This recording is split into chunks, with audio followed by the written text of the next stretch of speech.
तो आज हम लोगों को प्रॉब्लम करना है, और प्रॉब्लम करना है किस पे? तो मैग्निफिकेशन और मिरर फॉर्मूला पे।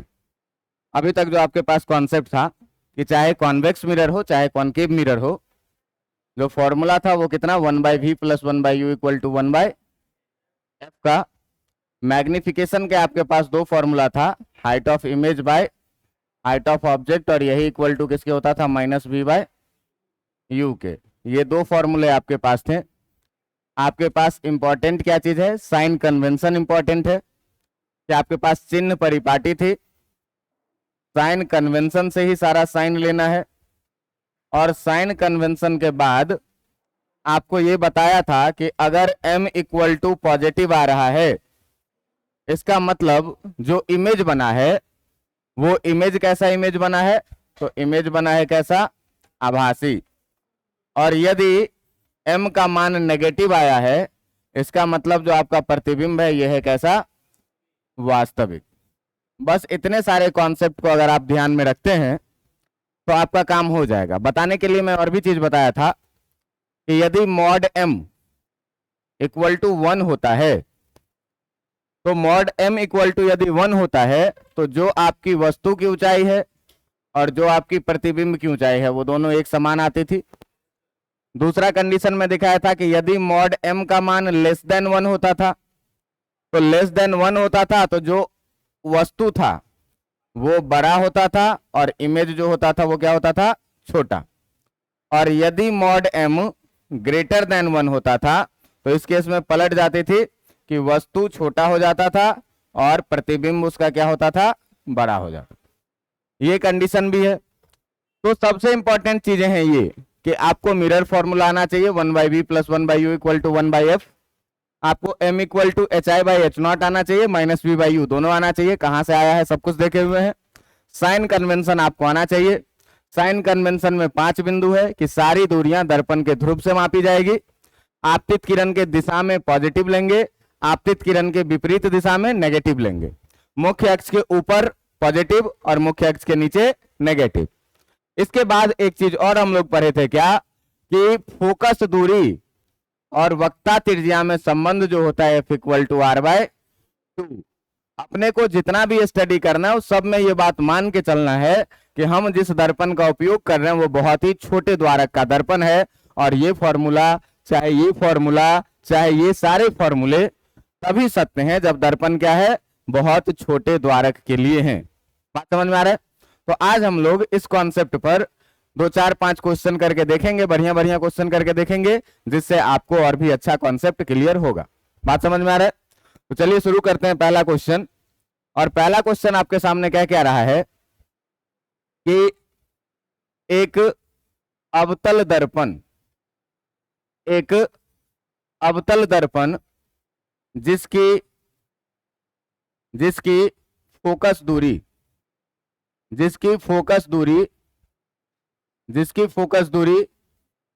15 सेंटीमीटर है,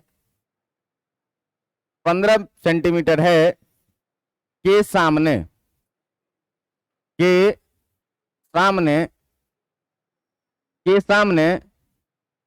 20 सेंटीमीटर की दूरी पर, या ऐसे रखिए के सामने 10 सेंटीमीटर की दूरी पर एक वस्तु रखी है,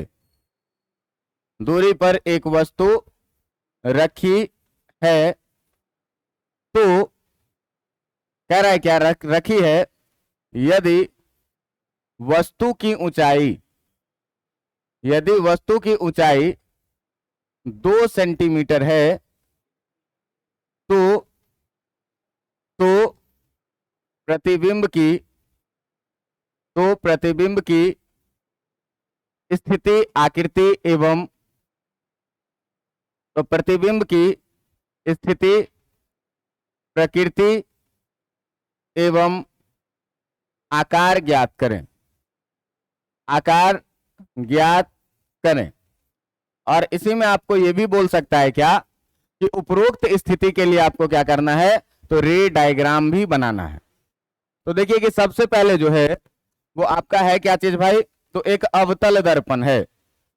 अवतल दर्पण होगा कुछ ऐसा, और इसका मुख्य अक्ष होगा कुछ ऐसा, इस बिंदु को हम लोग ध्रुव कहते थे, इधर कहीं फोकस होता था और इधर कहीं सी होता था।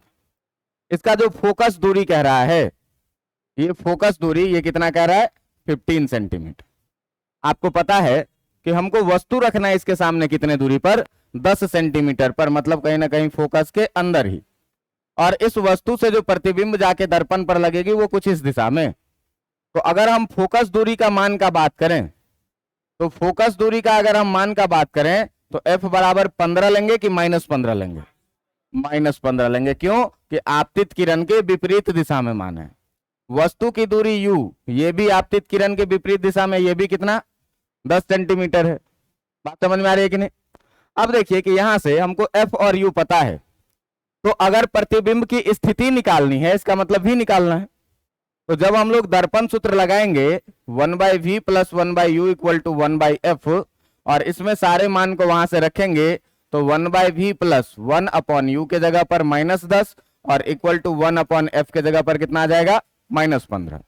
1/v - 1/10 = आ जाएगा -1/15, और -1/10 को आप उधर लेके जाइएगा तो 1/v = -1/15 + 1 कितना आ जाएगा, 10। 1/v = इस सब का एलसीएम लीजिएगा तो 30 आ जाएगा, और ये हो जाएगा -2 + 3, और ये हो जाएगा कितना, 1/30। यानी कि 1/v का जो मान आया है वो कितना आया, 1/30। तो क्रॉस मल्टीप्लीकेशन कर दो तो v = कितना आ जाएगा, 30 सेंटीमीटर। और अच्छी बात यह है कि v का मान जो आया है वो प्लस में आया है, तो प्लस में आया है, इसका मतलब जो प्रतिबिंब बनेगा वो ध्रुव से आपतित किरण के दिशा में दर्पण के पीछे। और दर्पण के पीछे बनने वाला प्रतिबिंब हमेशा कैसा होता है, आभासी।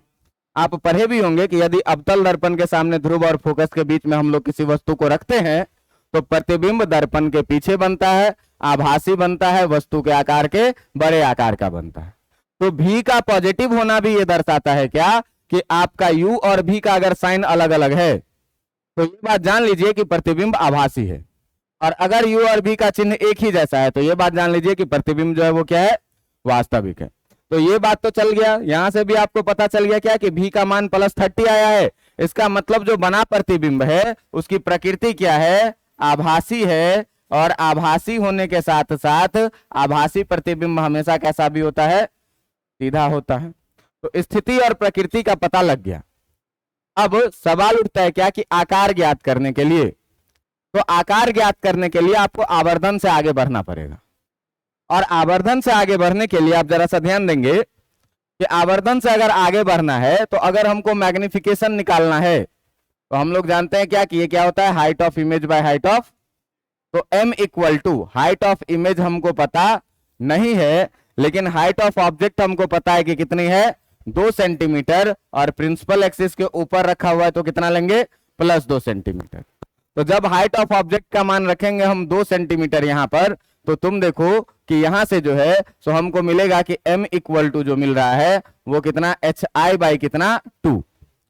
यहां से तो काम बन नहीं रहा है, तो हम लोग थोड़ा सा आगे और बढ़ेंगे क्या कि एक और फॉर्मूला है अपने पास, क्या, m का -v / किसका, u का। तो अगर m का मान यहां से देखा जाए तो -v का मतलब कितना हो गया, पीछे 30 निकाले हैं, और -u का मतलब कितना हो गया, -10 कटेगा कटेगा, माइनस से माइनस भी कटेगा, m = कितना आ जाएगा, m = 3, और यहाँ m = hi/2 कह रहा है।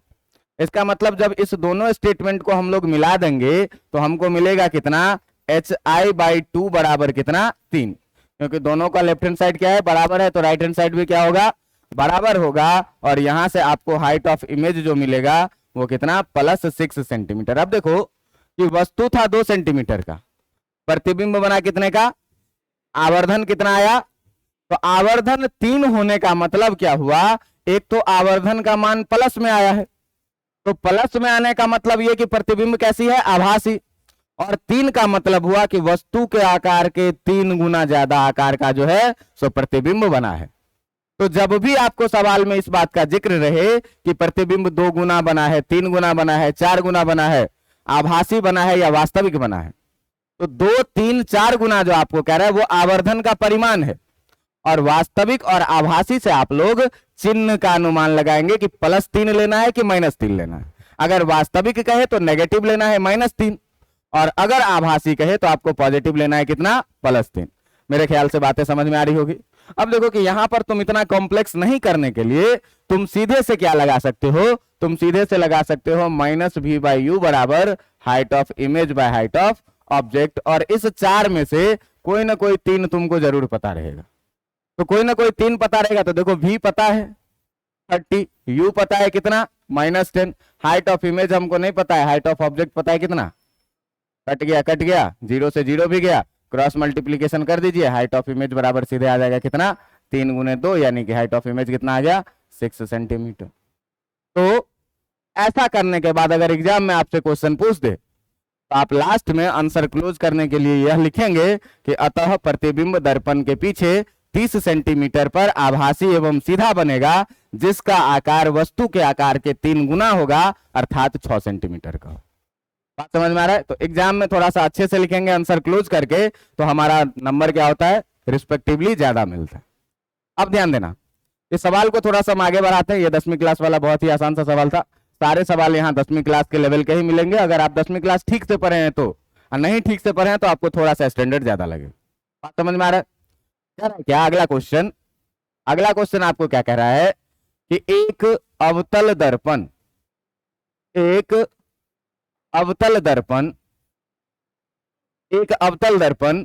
जिसका फोकस दूरी, एक अवतल दर्पण जिसका फोकस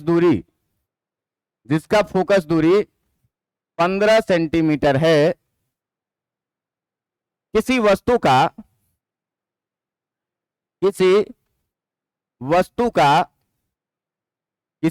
का 3 गुना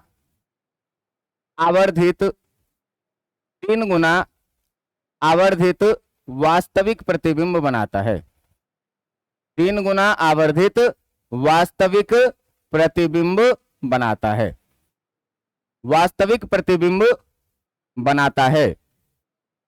तो वस्तु एवं प्रतिबिंब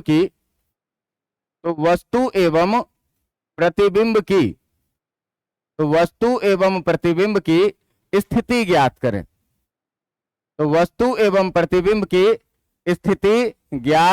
करें। अब देखिए कि ये क्वेश्चन थोड़ा सा पहले से बेहतर क्वेश्चन है। कह रहा है क्या कि एक अवतल दर्पण है जिसका फोकस दूरी 15 सेंटीमीटर है। तो भाई साहब अवतल दर्पण का जब भी हम लोग फोकस दूरी लेंगे तो f बराबर कितना -15 सेंटीमीटर। ये बात दिमाग में डाल लेना है कि अवतल दर्पण मतलब फोकस दूरी वक्ता त्रिज्या हमेशा कैसा, ऋणात्मक। अच्छा, दूसरा बात ये क्या कह रहा है कि वस्तु का 3 गुना आवर्धित प्रतिबिंब बना रहा है, और प्रतिबिंब की प्रकृति कैसी है, इसका मतलब m बराबर 3 तो होगा क्योंकि 3 गुना बना रहा है, लेकिन साथ ही साथ वास्तविक प्रतिबिंब बना रहा है। और वास्तविक प्रतिबिंब का आवर्धन हम लोग कैसे लिखते हैं, माइनस में लिखते हैं। अब देखो बेटा कि आवर्धन का मान जो हम लोग पढ़े हैं वो क्या पढ़े हैं कि जो आपका आवर्धन m होता है, ये आवर्धन m बराबर कितना होता है, -v बाई यू। इसका मतलब -3 इक्वल टू जो होगा ये -v बाई यू हो जाएगा, और क्रॉस मल्टीप्लीकेशन करोगे तो -3u इक्वल टू कितना हो जाएगा, माइनस से माइनस काट दोगे तो तुमको कितना मिलेगा, v इक्वल टू, ये एक रिलेशन मिला v इक्वल टू 3u का। अब देखिए कि दर्पण सूत्र अगर हम लोग यहां पर लगा देते हैं तो दर्पण सूत्र अपने पास क्या कहता है, कि जो दर्पण सूत्र है वो दर्पण सूत्र है क्या भाई कि 1/v plus 1/u equal to जो होता है ये कितना होता है 1/f के बराबर में। ये दर्पण सूत्र है। अब दर्पण सूत्र में हमको f पता है और v और u दोनों पता नहीं है, लेकिन v और u में रिलेशन पता है, तो यहां से हम v का मान इसमें पुट कर सकते हैं। तो जब v का मान यहां पर रखेंगे तो 3u रख दें तो आपको कोई दिक्कत है क्या, नहीं कोई दिक्कत है, प्लस 1/u और इक्वल टू कितना 1/f के जगह पर -15।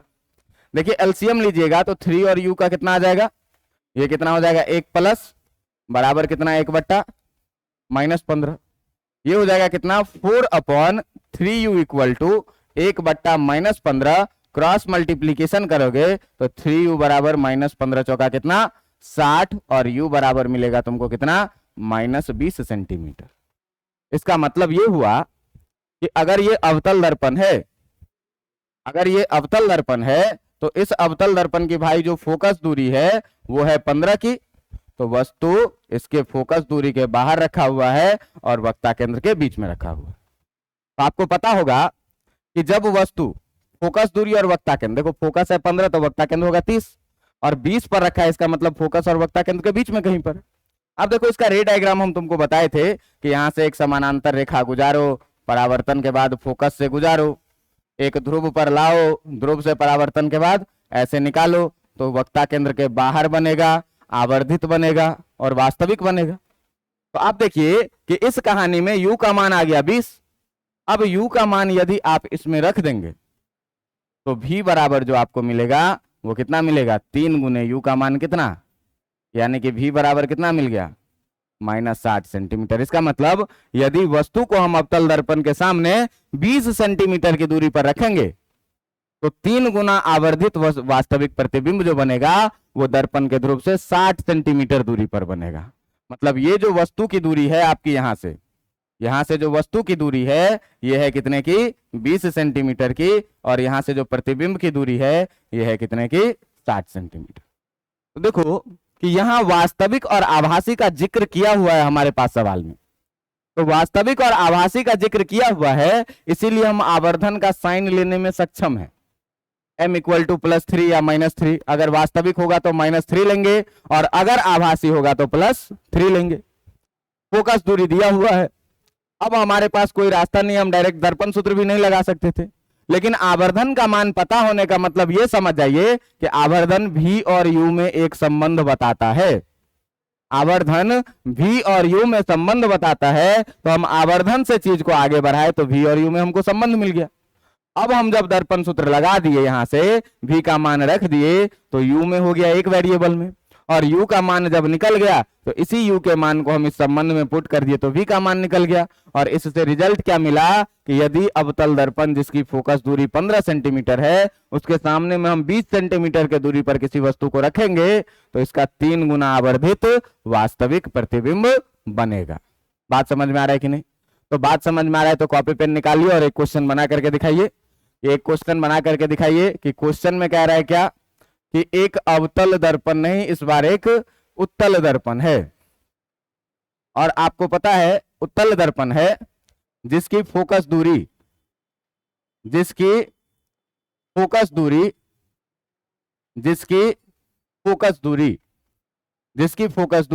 मान लो कितना, 30 सेंटीमीटर, 30 सेंटीमीटर है। किसी वस्तु का 1/3, किसी वस्तु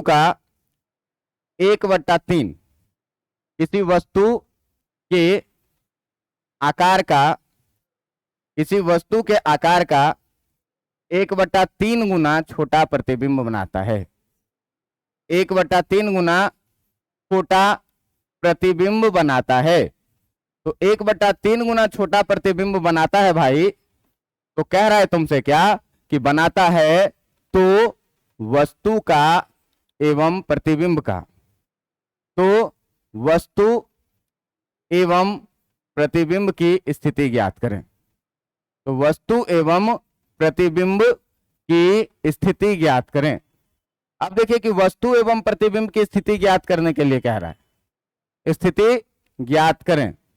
अब यहां पर हम लोग सवाल को कैसे करेंगे, तो एक बार क्वेश्चन पढ़िए और कॉपी पर थोड़ा सा ट्राई करिए कि आपको क्या क्या रहा है कि एक उत्तल दर्पण है जिसकी फोकस दूरी 30 सेंटीमीटर है और 30 सेंटीमीटर है, तो किसी वस्तु के आकार का 1/3 गुना छोटा प्रतिबिंब बनाता है।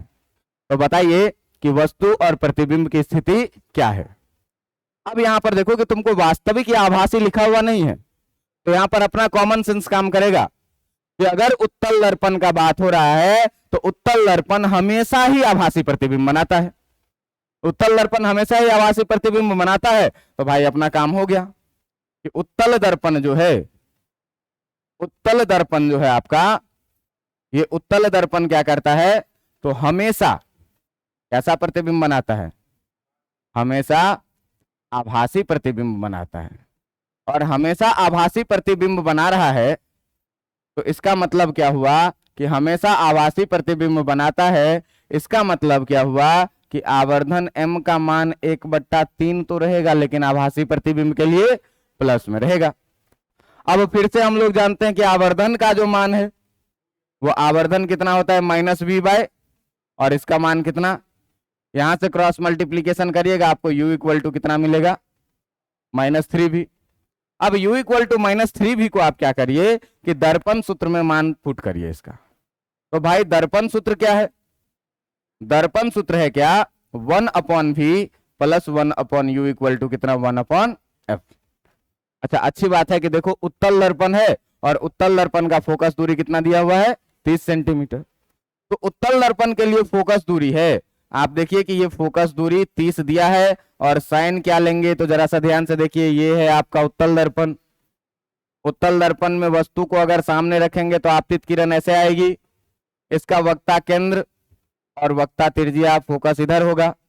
तो यहां से फोकस की दूरी ध्रुव से नापेंगे, आपतित किरण के दिशा में कि विपरीत दिशा में, आपतित किरण के दिशा में, और आपतित किरण के दिशा में मापी गई दूरियां क्या होती है, पॉजिटिव होती है। अब देखिए यहां से कि u का मान है हमको -3 भी पता है, यहां पर पुट कर देंगे। तो u का मान जब -3 भी पुट करेंगे तो 1/v प्लस 1/-3uv के जगह लिख लेंगे, u के जगह -3v लिख लेंगे, किसके जगह, u के जगह। u इक्वल टू -3v हमको पता है, इक्वल टू 1/f का मतलब कितना हुआ, 1/30। अब देखिए कि ये 1/v और -1/3v हो जाएगा, प्लस माइनस माइनस, और इक्वल टू ये कितना मिलेगा, 1/30। एलसीएम लीजिएगा, 3v हो जाएगा, 3 - 1 बराबर 1/30 हो जाएगा, यानी कि 2/3v इक्वल टू हो जाएगा कितना, 1/30। और यहां से क्रॉस मल्टीप्लीकेशन करिएगा तो 3v इक्वल टू 30 दूना कितना आ जाएगा, 60, और v इक्वल टू आपको कितना मिलेगा, 20 सेंटीमीटर पॉजिटिव आंसर आ रहा है। इसका मतलब प्रतिबिंब आभासी बन रहा है, आभासी प्रतिबिंब बन रहा है। और इसी v का मान जब इस समीकरण में हम लोग रख देंगे, इसी v का मान जब इस समीकरण में रख देंगे, इस समीकरण में इसको मान लो 1, थोड़ा अच्छे से लिखने के लिए, तो v का मान समीकरण 1 में जब रखेंगे तो v का मान समीकरण 1 में रखने पर, 1 में रखने पर हमको मिलेगा क्या, u बराबर -3v है, तो u बराबर -3 इंटू v का मान कितना, 20, जो किया जाएगा कितना, -60 सेंटीमीटर। मतलब कि अवतल दर्पण के सामने यदि वस्तु को 60 सेंटीमीटर की दूरी पर रखेंगे तो प्रतिबिंब कितने दूरी पर बनेगा, 20 सेंटीमीटर की दूरी पर बनेगा। कैसा प्रतिबिंब, आभासी प्रतिबिंब। अब जरा सा ध्यान दीजिएगा कि अगर आपको उत्तल दर्पण दिया हुआ रहे, दर्पण कैसा रहे, उत्तल दर्पण, तो उत्तल दर्पण रहे और प्रतिबिंब के प्रकृति का जिक्र नहीं किया हुआ रहे तो कोई बात नहीं, उत्तल दर्पण हमेशा ही आभासी प्रतिबिंब बनाता है और हम आभासी मान के काम कर लेंगे। लेकिन यदि आपको अवतल दर्पण दिया रहे, और अवतल दर्पण का बात करें तो अवतल दर्पण तो आभासी भी बनाता है और वास्तविक भी बनाता है। और उस समय में क्या हो कि आपके पास अवतल दर्पण दिया रहे और प्रतिबिंब के प्रकृति का जिक्र किया हुआ नहीं रहे, तो जिक्र किया हुआ नहीं रहे तो हम दो स्थितियों में प्रश्न को हल करेंगे, दो केस मान करके हल करेंगे। पहला केस कि यदि प्रतिबिंब वास्तविक हो तब, और यदि प्रतिबिंब काल्पनिक हो तब, या आभासी हो तब। बात समझ में आ रहा है? तो यहां ये चीजें में बहुत लोग फंसते हैं कि वास्तविक है, आभासी है, कई बार जिक्र नहीं किया हुआ रहता है। तो यदि अवतल दर्पण में जिक्र नहीं किया हुआ है तो तुमको दो केस में करना है। क्यों? कि अवतल दर्पण वास्तविक भी बनाती है और आभासी भी बनाती है। बात समझ में आ रही है? लेकिन इसमें भी ध्यान दीजिएगा कि अवतल दर्पण अगर वास्तविक प्रतिबिंब बनाती है तो आवर्धित प्रतिबिंब बनाती है। बात समझ में आ रहा है? लेकिन कहे कि 1/3 गुना छोटा प्रतिबिंब बना रहा है, निश्चित रूप से वो प्रतिबिंब वास्तविक होगा, क्योंकि अवतल दर्पण जब भी आभासी प्रतिबिंब बनाती है तो वो मैग्नीफाइड होती है, वस्तु के आकार से बड़ी होती है। लेकिन जैसे कहे कि छोटा प्रतिबिंब बना रहा है तो सीधे समझ जाना है क्या कि एक ही केस में काम हो जाएगा, आभासी प्रतिबिंब मान करके। बात समझ में आ रहा है कि नहीं? तो इन सब चीजों को ध्यान में रखते हुए एक अगला क्वेश्चन देखिए कि अगला क्वेश्चन क्या कह रहा है।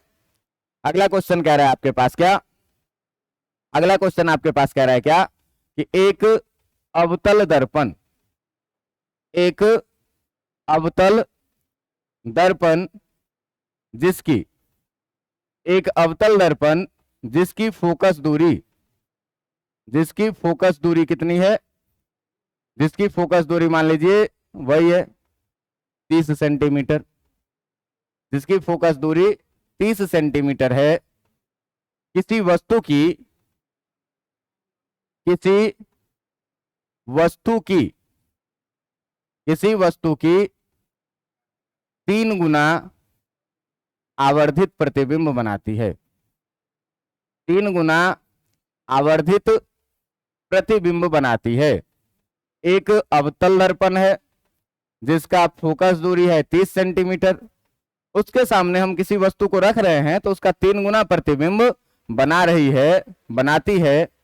तो आपसे पूछा जा रहा है क्या कि तो वस्तु एवं प्रतिबिंब की स्थिति ज्ञात करें। तो वस्तु एवं प्रतिबिंब की स्थिति ज्ञात करें, वस्तु एवं प्रतिबिंब की स्थिति ज्ञात करें। अब देखिए कि आवर्धित प्रतिबिंब दिया हुआ है और ध्यान दीजिएगा कि आवर्धित दिया हुआ है और साथ ही साथ में अवतल दर्पण दिया हुआ है।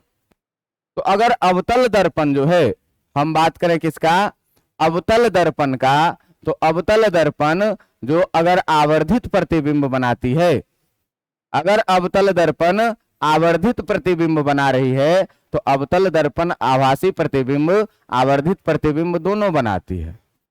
एक बनाती है क्या, वास्तविक, और दूसरी बनाती है क्या, आभासी। तो अब यहां हमको क्लियर ये बात नहीं है क्वेश्चन में कि जो आवर्धित प्रतिबिंब बन रहा है वो वास्तविक है कि आभासी है। तो इस स्थिति में हम क्या करेंगे, क्वेश्चन को 2 भाग में हल करेंगे। क्वेश्चन को 2 भाग में हल करेंगे तो क्वेश्चन को हल करते समय हम लोग मानेंगे क्या कि केस 1, और केस 1 में मानेंगे क्या कि यदि बना प्रतिबिंब जो है, यदि बना प्रतिबिंब कैसा हो, यदि बना प्रतिबिंब कैसा हो, पहला में मान लो कि आभासी हो।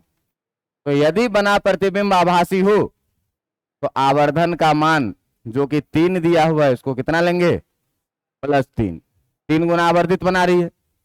चलो 3 गुना तो पिछले क्वेश्चन में भी लिए थे, इसमें थोड़ा सा डाटा चेंज कर लेते हैं, इसको कर दो 2 गुना है, ठीक ना, इसको कर दो क्या 2 गुना। तो आभासी प्रतिबिंब बनाती है कितने गुना, 2 गुना। तो आवर्धन का मान कितना, +2, और आवर्धन कितना होता है भाई, -v/u इक्वल टू कितना, 2। तो यहां से -v इक्वल टू कितना आ जाएगा, माइनस को इधर भेज दो, v इक्वल टू कितना आ गया, -2u। ये हो गया क्या, समीकरण 1। और अब हम लोग क्या करेंगे कि दर्पण सूत्र लगाएंगे। तो अब जो आपका दर्पण सूत्र है, ये दर्पण सूत्र से हमको ये बात पता चलता है क्या कि 1/v + 1/u जो होता है ये किसके बराबर, 1/f के बराबर में। सवाल आपको दिया हुआ है कि अवतल दर्पण है, और अवतल दर्पण है तो फोकस दूरी ऋणात्मक होगी, और ऋणात्मक में कितनी होगी, -30। तो यहां से जब वैल्यू रखोगे भाई तो 1/v के जगह 1/v रहने दो, और v के जगह डाल दो कितना, -2u, और प्लस 1/u के जगह 1/u ही रहने दो, बराबर 1 कितना, -30। अब इसको आप सॉल्व करिएगा तो एलसीएम आ जाएगा कितना, 2u, ये आ जाएगा कितना, -1, प्लस ये आ जाएगा कितना, u से भाग करिएगा 2 आएगा, 2 से 1 को गुना करिएगा 2 आ जाएगा, और ये कितना हो जाएगा, 1/-30। 2 में से 1 जाएगा, कितना बचेगा, 1, 1/2u बराबर आ जाएगा कितना, 1/-30। क्रॉस मल्टीप्लीकेशन करिएगा, 2u बराबर कितना आ जाएगा, -30, और u बराबर कितना आ जाएगा, -15 सेंटीमीटर। मतलब यदि वस्तु को दर्पण के सामने 15 सेंटीमीटर पर रखेंगे तो प्रतिबिंब 2 गुना आवर्धित बनेगा, और कैसा बनेगा, आभासी बनेगा। तो आवर्धित और आभासी का मतलब क्या हुआ, देखो कि ये था अवतल दर्पण, ये थी फोकस जो कि थी कितने दूरी पर, 30 सेंटीमीटर पर, और वस्तु को रखे कितना पर, 15 पर, यानी कि पोल और फोकस के बीच में। तो पोल और फोकस के बीच में रखते हैं तो प्रतिबिंब आभासी बनता है और बड़ा बनता है। बात समझ में आ रहा है कि नहीं। इसी स्थिति के लिए क्या देता है, रे डायग्राम ड्रॉ करने के लिए तो कर लेते हैं आप। बात समझ में आ रही है कि नहीं। अब देखो कि इसी u का मान 1 में रख दो तो v बराबर कितना आएगा, -2u, और ये हो जाएगा -2 इंटू u का वैल्यू कितना, -15, और देखो कि कितना आएगा, +30 सेंटीमीटर। अब अगर आभासी प्रतिबिंब बनेगा तो दर्पण के पीछे बनेगा, और दर्पण के पीछे मापी गई सभी दूरियां कैसी होती है, धनात्मक। तो अगर साइन कन्वेंशन लेंगे तो आंसर भी साइन कन्वेंशन में ही आएगा, और ये साइन बहुत कुछ इंफॉर्मेशन देती है, इसीलिए साइन को हमेशा ध्यान में रख के ही बनाना है, बिना साइन कन्वेंशन का एक भी सवाल बनाना नहीं है। तो साइन कन्वेंशन लगता रहता है कि थ्योरेटिकल 4 पॉइंट है, 5 पॉइंट है, बहुत आसान चीज है, सही में आसान चीज है, लेकिन जहां इस आसान चीज को आप छोड़े तो सारा आसान को बहुत आसान बना देगा ये। बात समझ में आ रहा है कि नहीं? अब देखो कि दूसरा केस हम लोग इसमें क्या लेंगे कि यदि बना प्रतिबिंब कैसा हो, यदि बना प्रतिबिंब, यदि बना प्रतिबिंब कैसा हो, यदि बना प्रतिबिंब कैसा हो, वास्तविक हो। तो यदि बना प्रतिबिंब को हम लोग वास्तविक लेंगे केस 2 में, तो केस 2 में यदि वास्तविक लेंगे भाई तो m का मान जो 2 है वास्तविक के लिए कितना हो जाएगा, और वास्तविक के लिए -2 लेंगे तो आवर्धन का परिभाषा क्या है, -v/u बराबर कितना, माइनस से माइनस कट जाएगा, v बराबर कितना आ जाएगा 2u। अब अगर यहां पर दर्पण सूत्र लगाएंगे हम लोग, तो दर्पण सूत्र से अब हम लोग देखेंगे क्या कि जो आपका दर्पण सूत्र है, ये दर्पण सूत्र क्या कह रहा है, 1/v + 1/u इक्वल टू कितना 1/f। 1/v के जगह हम लोग 2u रख सकते हैं क्या, यहां से v बराबर कितना है 2u, तो v के जगह कितना रख दिए plus 1/u equal to 1/f का मान कितना है -30। एलसीएम लीजिए, 2u आ जाएगा 1 + 2 equal to 1/-30, 3/2u equal to आ जाएगा कितना 1/-1/30 या 1/-30, जो भी लिखने का मन है लिखो। देखो क्रॉस मल्टीप्लीकेशन करोगे कितना आएगा, -2u बराबर 30×90 और u बराबर आ जाएगा आपका कितना -45। देखो भाई ये अपना अवतल दर्पण है और इस अवतल दर्पण का फोकस दूरी दिया हुआ है कितना 30, तो वक्ता त्रिज्या कितने पे होगा 60 पे। वक्ता त्रिज्या कितने पे होगा, अगर फोकस 30 पे है तो वक्ता त्रिज्या 60 पे होगा। वस्तु कहाँ रखना है 45 पे, मतलब इधर कहीं रखना है ना।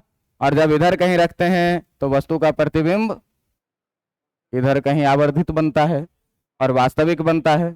बात समझ में आ रहा है कि नहीं?